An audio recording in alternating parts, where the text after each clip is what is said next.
Welcome back to the channel. నేను మీ Durga Prasad. Mad for each other episode 59 day 58 లో భాగంగా రివ్యూ మాట్లాడుకుందామా.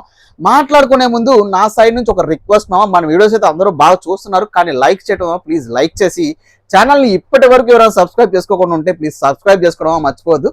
సో అలాగే మీ ఫేవరెట్ కప్పులు ఎవరైనా ఉన్నారో వాళ్ళకి కింద కామెంట్ బాక్స్ లో మెన్షన్ చేసి జియో హాట్స్టార్ లో మీ మ్యాడ్ కప్పులకి ఓట్ వేసేసుకోవడం మర్చిపోవద్దు. గెలిపించుకోవాలనుకుంటే అది. ఇక రివ్యూలోకి వెళ్ళిపోతే ఈ రోజు ఎపిసోడ్ లో నటరాజన్ నీతో పెద్ద డిస్కషన్ మామ. నువ్వంటే నువ్వు నీ వల్ల ఆటపోయిందని వాళ్ళ కంప్లైనింగ్ చేసుకోవటం స్టార్ట్ అయిపోయింది. మ్యాడ్ లో కపుల్స్ ఇచ్చేసిన పాయింట్స్ కి వీళ్ళు జస్టిఫై చేస్తున్నారేమో అన్నట్టు అనిపించింది. అయితే ఈరోజు ఎపిసోడ్ ఓపెన్ చేయగానే అందరూ మహేష్ అండ్ సాంద్ర గురించి ఫస్ట్ టాపిక్. నౌకర పవన్ కళ్యాణ్ అండ్ ఆసియా, అదే భాను అండ్ జాను, పవన్ కళ్యాణ్ వసంతి, మన నౌకరాజు ఆసియా ఒక చోట కూర్చొని వీళ్ళు మహేష్ చంద్ర వాళ్ళు ఎలా చేస్తున్నారు అలా చేస్తారని చెప్తున్నారు. వాళ్ళు చేసేది వీళ్ళకి నచ్చట్లేదంటే ఇటు వచ్చి నమ్మకరాజు నటరాజు మాస్టర్ వీళ్ళేమో మహేష్ చంద్ర రూల్స్ పెడుతున్నారు. అంత రూల్స్ పెట్టవలసిన వాళ్ళ కింగ్ అండ్ క్వీన్ లో ప్యారడైజ్ లో మిగిలిన మీరు చేయలేనివి వాళ్ళు చేస్తున్నారేమో.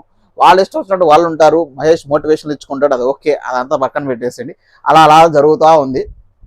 జరుగుతున్న క్రమంలో వీళ్ళందరూ ఎందుకు ఈ జస్టిఫికేషన్లు భాను జాను వచ్చేసి నటరాజ్ మాస్టర్ నీతి గురించి మాట్లాడుతున్నారు ఒక్కొక్క కప్పుల దగ్గర.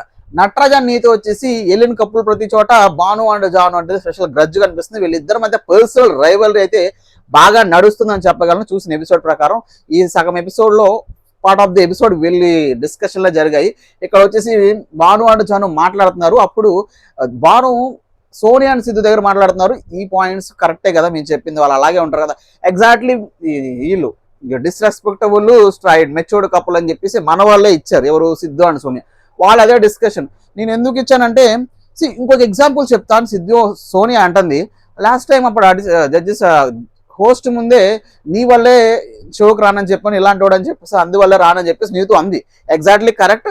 అది కంప్లైనింగ్ ఇవిడికి కనిపించింది. That is also okay. Disrespectful చేస్తారు, పబ్లిక్ లో డిస్రెస్పెక్ట్ఫుల్ చేస్తారు అన్న సోనియానే ఆ పాయింట్ లేపింది కదా. అదే సోనియానే ఆ రోజు లాస్ట్ టైం అదే పాయింట్ పవన్ కళ్యాణ్ వాసంతికి వేసినప్పుడు చూడు నటరాజ్ నీతు ఏది ఉన్నా సరే ఓపెన్ గా షేర్ చేస్తారు అందరి ముందు, మీలా కాదు, మీరెందుకు మాకు కనిపించట్లేదు, మీరెందుకు నువ్వు గేమ్ ఆడలేదు అన్న సోనియానే ఈ రోజు ఇలా మాట్లాడటం ఒక విధంగా ఆశ్చర్యం. ఆవిడే పాజిటివ్ పాయింట్ చెప్పి ఆవిడే మళ్ళీ అది తవ్వి ఆ నెగిటివ్ పాయింట్ తీసి మళ్ళీ వెళ్ళి నటరాజ్ మాస్టర్ని నీతో ఎందుకు కన్సోల్ చేస్తున్నారు, ఎందుకు వాళ్ళ దగ్గర గుడ్ అని చెప్పుకోవడానికి బిహేవ్ చేస్తున్నారు ఈ సోనియా అని సిద్ధు అనేది నాకు అర్థమవట్లేదు. ఎప్పటికి వాడు సేఫ్ గేమ్ ఆడేస్తున్నాడు, ఈ వెంకడా సేఫ్ గేమ్ ఆడుతున్నారు. వీళ్ళ దగ్గర పాయింట్ పెట్టి వాళ్ళ దగ్గర అడుక్కుంటున్నారు. అది నాకు నచ్చలేదు. ప్రతి ఒక్కరు ఎందుకో నేను నేసారు, మీరు పాయింట్స్ ఇచ్చారు, that's very perfect and suitable అయిపోయింది. ఎందుకు మళ్ళీ వాళ్ళకి వెళ్ళి జస్టిఫికేషన్ తీసుకోవడం అవసరమా?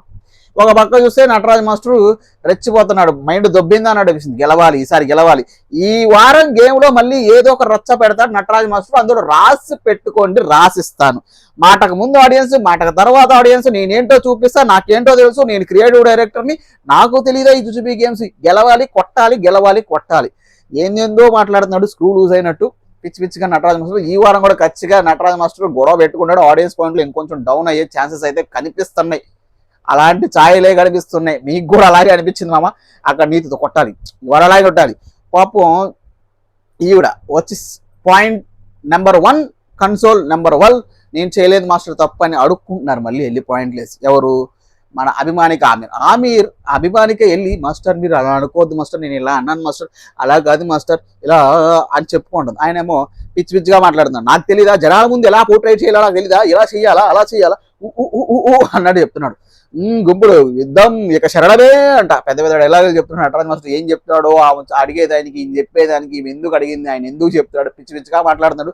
ఇదే సోనియా సుద్దు పిల్లిలాగా వచ్చేసారు బాబు నటరాజ్ మాస్టర్. మీరు అలా అనుకోవద్దు మాస్టర్, మేము అలా అనలేదు మాస్టర్, అది పాయింట్ కాదు మాస్టర్, మీరు ఇలా ఎందుకు ఇది, మీరు అక్కడ ఒక పాయింట్ ఇక్కడ ఒక పాయింట్ చెప్పడం ఎందుకు, ఈ నటరాజ్ మాస్టర్ ఛాన్స్ ఇవ్వడం ఎందుకు? నాకు తెలుసు అందరు గేమ్ ఆడేస్తాడని, నేను ఏదేదో మాట్లాడేస్తున్నాను. అక్కడ సోనియా వెళ్ళి ఇంకో పాయింట్ చెప్పింది. అదే పాయింట్. అది కాదు మాస్టర్, నాకు ఎందుకు అనిపించింది అంటే ఇది ఇలా జరిగింది మాస్టర్. ఆ రోజు నీతు గారు మిమ్మల్ని తిట్టారు కదా, అందుకే మీ వాళ్ళు చూడు. అప్పుడు నటరాజ్ మాస్టర్ అది పాయింట్ కూడా నీ వల్లే గేమ్ పోయింది, నీ వల్లే చూడు 6 పాయింట్లు నువ్వు ఇచ్చావు, నువ్వు సైలెంట్గా ఉండట్లేదు, నేను సైలెంట్గా ఉంటున్నా అంట. ఎక్కడ ఆమె కన్సోల్ చేస్తుంది, ఆమెకు చిరాకు వచ్చి ఆ మాట ఉంది. ఆమెమో నీ వల్లే పోయింది, నువ్వే కదా మెంటల్గా బిహేవ్ చేశావు, నీ వల్లే వీళ్ళిద్దరే కొట్టేసుకుంటారు సిద్ధు అండ్ సోనియా వచ్చి చక్కగా గొడవ పెట్టి పొల్ల వెలిగించి వెళ్ళిపోయినట్టు అనిపించింది. అందుకే వీళ్ళిద్దరు కొట్టుకుంటున్నారు అన్నట్టు నాకైతే ఫీలింగ్ వచ్చింది. ఆవిడ ఆ పాయింట్ ఆలోచించుకోవడం, తవ్వటం, ఆ పాయింట్ తెచ్చి ఇలా ముందు పెట్టడం, వీళ్ళిద్దరూ కొట్టుకోవటం, నువ్వు నీ వల్లే దొబ్బింది ఆట. వాళ్ళిద్దరు అక్కడ ఆర్గ్యుమెంట్ మొదలైపోయింది. ఈ మధ్యలో పవన్ కళ్యాణ్ వచ్చి ఏదో అనాలిసిస్ చేస్తున్నారు. నాకు అర్థమైందంటేనే మాస్టర్, ఇక్కడ ప్రతి ఒక్కరు గుడ్ బుక్స్ లో ఉండడానికి ట్రై చేస్తారు మాస్టర్. నాకు తెలిసి పర్సనల్ గా సిద్ధు చాలా అగ్రెషన్ మాస్టర్ నాకు తెలిసి, కానీ ఎందుకో కంట్రోల్ చేసి ఇక్కడ సోనియా షో గురించి చెయ్యట్లేదు, అబ్సల్యూట్లీ షో గురించే చేస్తున్నారు. మీరు నటరాజ్ మాస్టర్ని ఏదైతే మార్చుకోమంటున్నాడో పవన్ కళ్యాణ్ అదే చెప్తున్నాడు. మీకు కూడా అగ్రెషన్ ఉంటుంది, మీరు తగ్గించుకోవాలి, షో గురించి కొన్ని చెప్పాలి కదా, కొన్ని తగ్గించుకోవాలనే వర్షంలో ఆయన చెప్తున్నాడు. ఎగ్జాంపుల్ గా సోనియాని తీసుకున్నాడు. సోనియా వచ్చేసి డిఫెండ్ చేసేసుకుంటుంది ఎగ్జాక్ట్ గా పాయింట్లు. అవసరమా? వీళ్ళందరూ యాక్చువల్గా పవన్ కళ్యాణ్ గుడ్ బుక్స్ అంటాం, కానీ Siddhu and Sonia good books లో ఉండడానికి ప్రయత్నిస్తున్నారు. ఎందుకంటే వాళ్ళు సేఫ్ అయిపోవాలి, వాళ్ళని ఎవరు అపోనెంట్ గా చేసుకోకూడదని. అని ఇంకోటి ఇక వచ్చింది మన శ్రీముఖి. ఈ డిస్కషన్స్ జరుగుతున్నప్పుడే శ్రీముఖి అక్కడ రావటం, గేమ్ తీసుకురావటం. ఈసారి ఏంటంటే ప్రతి ఒక్కరికి 25 బాండ్ పాయింట్స్ ఇచ్చేసారు మామ ఈసారి. ఆ బాండ్ పాయింట్స్ కాపాడుకోవటమే వాళ్ళ ప్రతి గేమ్లో. ఎండ్యూరెన్స్ అంట, స్ట్రెంగ్త్ అంట, మైండ్ సెట్, ఈ 3 టాస్క్లు అయితే ఉండబోతున్నాయి. ఎవరైతే ఫస్ట్ బజర్ నొక్కుతారో వాళ్ళ అపోనెంట్ సెలెక్ట్ చేసుకున్నారు. ఎవరైతే అపోనెంట్ సెలెక్ట్ చేసుకున్న వాళ్ళు ఓడిపోతే వాళ్ళ 25 బాండ్ క్రెడిట్స్ 0 అయిపోతే వీళ్ళ 25 పాయింట్స్ అలాగే ఉంటాయి బాండ్ క్రెడిట్స్. అది మహేష్ అండ్ సాంద్రాకు కూడా అడ్వాంటేజ్ ఉంది, వాళ్ళకి ఇచ్చేసారు, వాళ్ళు టాప్ లోకి వెళ్ళిపోయారు. వాళ్ళు ఏ గేమ్స్ ఆడరు. నిన్న మనం అనాలిసిస్ చేసినట్టే Mahesh and Sandra not playing any games, వాళ్ళు మానిటరింగ్ మాత్రమే చేస్తారు. అది ఇంకొకసారి ప్రూవ్ అయ్యింది. మన అనాలిసిస్ ప్రెడిక్షన్ కరెక్ట్ అయింది. ప్లే చేస్తే బాండ్ క్రెడిట్స్ వస్తాయి, కాకపోతే వీళ్ళకి 25 బాండ్ క్రెడిట్స్ వచ్చేసాయి. మేబీ దాని త్రూ వాళ్ళు ఇంక్రీజ్ అవ్వచ్చు, ఇంకేమన్నా వాళ్ళకి స్ట్రాటజీ ఇవ్వచ్చు బాండ్ క్రెడిట్స్ సెంట్రిక్ గా వెళ్తే మాత్రం. అది సో అయితే ఇది గేమ్ ప్యాటర్న్. ఇందులో ఫస్ట్ నూకరాజు అండ్ ఆసియాలో ఆసియా ఇక్కడ చాలా మంది సేఫ్ గేమ్ అమ్మ, చాలా మంది సేఫ్ గేమ్, చాలా మందిలో ఓవర్ కాన్ఫిడెన్స్. నూకరాజు అండ్ ఆసియాలో నూకరాజుకి ఓవర్ కాన్ఫిడెన్స్, మేమే గెలుస్తాం. పవన్ కళ్యాణ్ వాసన దగ్గర వెరీ ఓవర్ కాన్ఫిడెన్స్, వాళ్ళు బెల్లు కొట్టడానికి వెళ్ళట్లే, బజర్ కొట్టడానికి, మమ్మల్ని ఎవరు సెలెక్ట్ చేసినా వాళ్ళకే రిస్క్, మేము వెళ్ళి వాళ్ళకి సెలెక్ట్ చేసినా వాళ్ళకే రిస్క్ అన్న టైప్ లో బిహేవ్ చేస్తున్నారు. అల్టిమేట్ గా ఒక రోజు ఓడిపోతే అగ్రెషన్ మొత్తం బయటకు వచ్చేస్తుంది పవన్ కళ్యాణ్. అంత ఓవర్ కాన్ఫిడెన్స్ అవసరం లేదేమో అనిపిస్తుంది పవన్ కళ్యాణ్ అండ్ వాసంతి జంటలో. ఎగ్జాంపుల్ వచ్చేసి నూకరాజు కూడా అదే ఓవర్ కాన్ఫిడెన్స్ వెళ్ళి బాల్తా పడ్డాడు. ఇక్కడ ఆస్య బజర్ కొట్టిన తర్వాత ఆవిడ చెప్పే పాయింట్ నూకరాజు వినుంటే బాగుండు అనిపించింది. ఆ పాయింట్ లో ఇంకో డిస్కషన్ కూడా ఉంది మామ, చెప్తా గేమ్ అయిపోయిన తర్వాత. నూకరాజు ఏమన్నాడు, అసలు ఎందుకు అన్నాడు, అది ఆయన కరెక్ట్ వేలో అని ఉంటే ఇంకా పాపులర్, ఇంకా హైప్ వచ్చేది వాళ్ళకి ఓటింగ్లో అనేది, అది కూడా డిస్కస్ చేద్దాం. సో అయితే ఇక్కడ ఆసియా తన పాయింట్ పెట్టింది, పవన్ కళ్యాణ్ ఎండూరెన్స్ లో ఓడిపోతున్నాడు, పవన్ కళ్యాణ్ 2 సార్లు పట్టుకోలేకపోయాడు, మన పవన్ కళ్యాణ్ తీసుకుందాం అని ఆసియా చెప్పే ప్రయత్నం చేస్తున్నాం. కరెక్ట్ గా అనాలిసిస్ చేసాం, ఒక పాయింట్ ధైర్యంగా చెప్పింది. ఆ పాయింట్ కూడా అమ్మ నీకు తెలియదు, మనం వీక్ వాళ్ళు తీసుకుందాం, అభిమానిక, మీరు సిద్ధు, సోనియా వీళ్ళతో వెళ్ళిపోదాం, లేదంటే జాను వెళ్ళిపోదాం. భాను కాలు బాగాలేదు కదా, ఎలాగో వీక్ గెలిచిపోవాలి కదా, మనకి అర్థం కాదు ఎందుకు స్ట్రాంగ్ కప్పులు. నూకరాజు దృష్టిలో ఆయన స్ట్రాంగ్, ఆసియా దృష్టిలో ఒక స్ట్రాటజీగా ఆయనకి ఎండ్యూరెన్స్ లేదని ఆలోచించింది. ఒక్కసారి ఆ మాడిని ఉంటే మేబీ గెలిచే వాళ్ళేమో ఇవాళ పెట్టిన టాస్క్ లో, వాళ్ళ హైట్ కి వెత్తికి ఎండ్యూరెన్స్ లో పవన్ కళ్యాణ్ ఓడిపోయాడేమో, వినాల్సింది కదా అనిపించింది నాకు ఆయన మాట. సరే ఫైనల్ గా వచ్చి జాను అని తీసుకున్నారు. ఇక్కడ జాను ఇచ్చి పడేశారు. గేమ్ అయితే పెట్టారు, ఐస్ బ్రిక్స్, ఐస్ వాటర్ లో ఆ లవ్ ఒక హ్యాండిల్ ఇస్తారు, దాన్ని పట్టుకోవాలి, ఆ సింబల్ పడిపోకూడదు, లవ్ షేప్ పడిపోకూడదు, లైట్ ఆన్ అయి ఉండాలి, అది పడిపోకూడదు. అంటే ఇలా ఫంబుల్ అయినా పడిపోద్ది, లైట్ ఆగిపోద్ది, ఛాన్సెస్ ఉన్నాయి. కానీ కూల్ వాటర్ లో ఇట్స్ వెరీ టఫ్ టాస్క్. ఆడిన 2 జంటలు సూపర్. నేనైతే 1 మినిట్ కూడా ఉండలేను మామ. మీలో ఎంతమంది ఐస్ వాటర్ లో ఎంత సేపు ఉండగలరు అని కింద కామెంట్ చేయండి. వాళ్ళు మోర్ దెన్ 15 మినిట్స్ ఉన్నారు ఒక్కొక్కప్పుడు, which is very very very very appreciable మామ. సో అయితే ఇక్కడ భానుజాని చాలా మెచ్చుకోవచ్చు, చాలా సెటిల్డ్ గా గెలవాలని కసి, తపన అన్ని దానికి వచ్చే వాళ్ళలో గెలిచి చూపించారు. నూకరాజు ఓవర్ కాన్ఫిడెన్స్ దెబ్బ తీసింది, ఓడిపోయాడు.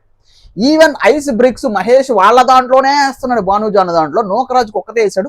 అది సింపతిగా కన్వర్ట్ అయ్యింది. ఎందుకు మహేష్ సాంద్ర ఇలా చేస్తున్నారని ఆడియన్స్ ఫీల్ అవుతారు, బట్ ఎట్ ద ఎండ్ ఆయన చెప్పే పాయింట్ కన్విన్స్ కూడా అవుతారు. అదే కదా గేమర్కి ఉండాల్సిన లక్షణం, అదే కదా భానుజాను కూడా స్పోర్టివ్ గా తీసుకున్న లక్షణం, which is very good. Very tough game. ఈ టఫ్ గేమ్ లో భాను జాను ఇచ్చి పడేశారు, మొత్తం ప్రాణం పెట్టేశారు. మన ఫైనల్ వరకు వెళ్ళారు. గెలవాల్సింది కదని ఈసారి గెలవాలని తపన, టాప్ 2 లో ఉండాలని తపనతో చాలా బాగా ఆడారు. ఇక్కడ నోకరాజు ఓవర్ కాన్ఫిడెన్స్ తో నడుం పెయిన్ అంట మనోడికి, సో దానివల్ల లాస్ అయిపోయాడు. సో ఇక్కడ నిలబెట్టినప్పుడు అందరిని అడిగారు మంచిగా. ఇక్కడ మహేష్ శాంద్ర వాళ్ళ పాయింట్ చెప్పారనమాట, ఎందుకు మీరు ఓడిపోవాల్సి వచ్చింది అండ్ ఎందుకు వీళ్ళకి ఇలా ఇన్ని సార్లు ఐస్ వేసారంటే ఆయన చెప్పిన విధానం, డిఫెండ్ చేసిన విధానంతో ఆయనకి ఎక్కడ నెగిటివ్ జరిగే ఆప్షన్ లేదు. బికాస్ అన్ని ఐస్ వేసినప్పటికీ అప్పుడు నెగిటివ్గా చూసినా ఎందుకు ఇలా వేస్తున్నారు అని ఆడియన్స్ ఫీల్ అయ్యేలోపు ఆయన ఇచ్చిన కరెక్ట్ ఆన్సర్, గేమ్ స్పోర్టివ్నెస్ చాలా బాగా అనిపించింది. నాకన్నా ముందు ఉన్నాడు, ఆయన పాయింట్లు తగ్గేస్తే నాకు అడ్వాంటేజ్ అయితే నేను పైన ఉంటా కదా అన్నాడు. సింపుల్ లాజిక్, సింపుల్గా చెప్పాడు.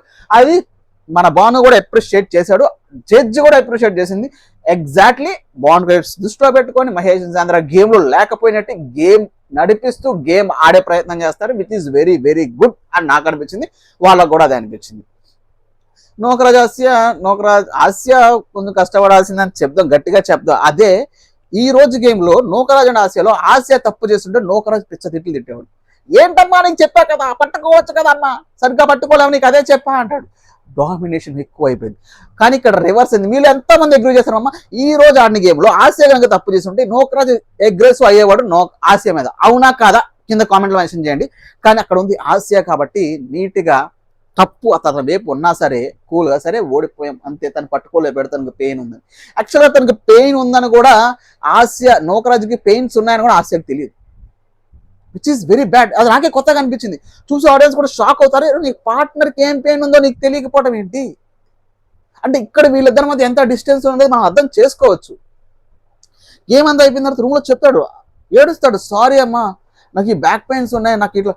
అప్పుడు అంటే ఆసియా నీకు ఉంటే చెప్పొచ్చు కదా, నువ్వు ఏదైనా చెప్తేనే కదా నాకు తెలుస్తుంది, నువ్వు చెప్పవు నోకరాజు, నువ్వు ఆల్రెడీ డామినేట్ చేయడానికి చూస్తున్నావు, భయపెట్టడానికి చూస్తున్నావు, అందువల్ల తనకి ఎలా తెలుస్తుంది? చెప్పుంటే మేబీ తన పాయింట్ నెగ్గేది, నువ్వు తన పాయింట్ వినవు కదా నోకరాజు. ఎలాగో వినుంటే బాగున్నాను అనిపించేది నాకు.